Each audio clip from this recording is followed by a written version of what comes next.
Bismillah, Assalamualaikum warahmatullahi wabarakatuh. Innal hamdalillah nahmaduhu wa nasta'inuhu wa nastaghfiruh wa na'udzu billahi min syururi anfusina wa min sayyiati a'malina. May yahdihillahu fala mudhillalah wa may yudhlil fala hadiyalah. Asyhadu an la ilaha illallah wa asyhadu anna Muhammadan abduhu wa rasuluh la nabiyya wa rasulah ba'da amma ba'd. Oke, segala puji bagi Allah Subhanahu wa taala yang telah memberikan kita nikmat syukur, nikmat takwa dan nikmat masih banyak lainnya.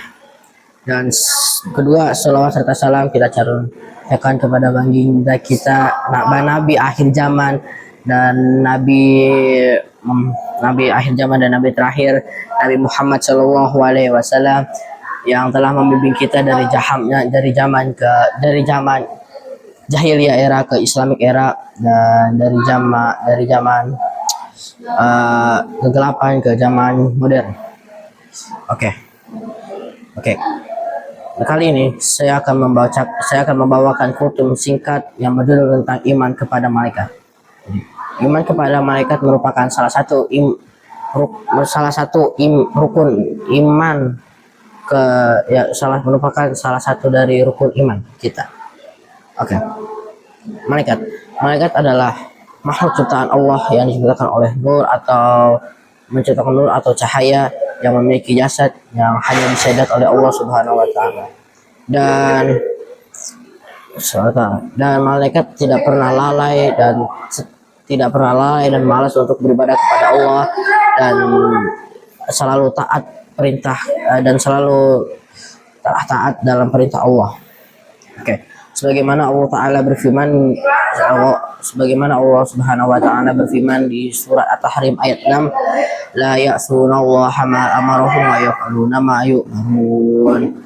Artinya, mereka tidak pernah mendurhakan Allah terhadap apa yang diperintahkannya, yang selalu mengerjakannya apa yang diperintahkannya. Surat Al-Tahrim, Quran surat At-Tahrim ayat 6. Hadirin sekalian yang dirahmati oleh Allah Subhanahu wa taala, beberapa malaikat yang wajib kita tahu ada banyak. Di antaranya yang bakal saya sebutin aja ada 4. Yang pertama, malaikat Jibril, tugasnya ialah mencapai wahyu, dan malaikat Mikail tugasnya mengatur rezeki, dan malaikat Israfil tugasnya itu meniup sangkakala, dan malaikat maut tugasnya itu mencabut maut orang atau mencabut nyawa orang.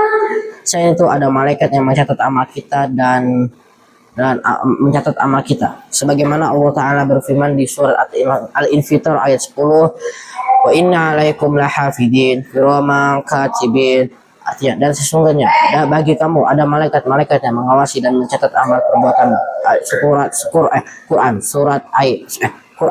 surat Al-Infitar ayat 10. Hadirin yang dirahmati oleh Allah Subhanahu wa taala, dengan beriman kepada malaikat kita harus lebih berhati-hati dalam setiap langkah kita, perbuatan kita, ya, karena yang kita lakukan akan dicatat oleh malaikat, ya, malaikat Allah. Mari kita perbanyak amal ibadah kita agar kita mendapatkan catatan baik dari malaikat dan menjauhi perbuatan dosa. Oke, semoga kita termasuk hamba Allah yang beriman dan bertakwa. Mungkin sekian dari kultum singkat dari saya, dan ya, sekian dari saya yang tentang beriman kepada Allah. Semoga kalian bisa mencontohkannya, saya berharap, ya. Dan terakhir saya ucapkan wassalamualaikum warahmatullahi wabarakatuh.